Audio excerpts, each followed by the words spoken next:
মালদা নিয়ে উদ্বিগ্ন কেন্দ্রীয় মহিলা কমিশনের সদস্য অর্চনা মজুমদার। গত 5 মাস ধরে মহিলা কমিশনের দায়িত্ব পেয়েছে, তার মধ্যে এতগুলো বাংলা রিপোর্ট করতে হয়েছে। আগে বাংলায় এই পরিস্থিতি ছিল না। কারা চাইছে বাংলাতে উত্তক্ত করতে? এখনো পর্যন্ত মালদার মোথাবাড়ির ঘটনায় ইন্ডিভিজুয়াল 7টি অভিযোগ জমা পড়েছে। এছাড়াও এসেছে প্রচুর মহিলা স্বাক্ষরিত মার্চ পিটিশন। আজ মোথাবাড়ি এলাকায় যাবেন কেন্দ্রীয় মহিলা কমিশনের সদস্য অর্চনা মজুমদার। ইতিমধ্যে তিনি মালদা এসে পৌঁছেছেন।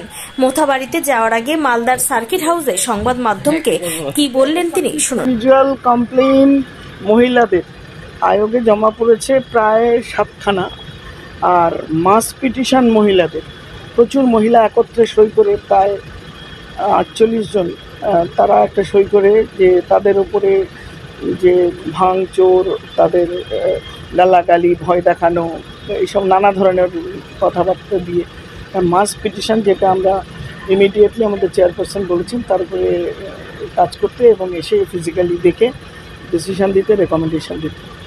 একদম যে জায়গাটার প্রথমে বাজারটা প্রচুর দোকান ভাঙা হয়েছে এবং সেই দোকান অনেক মহিলারও ছিল, বেছে বেছে ভাঙা হয়েছে। একটা বিশেষ সম্প্রদায়ের দোকান, পাশে অন্য সম্প্রদায়ের ভাঙা হয়নি। এগুলো অভিযোগে লেখা আছে, গিয়ে দেখব।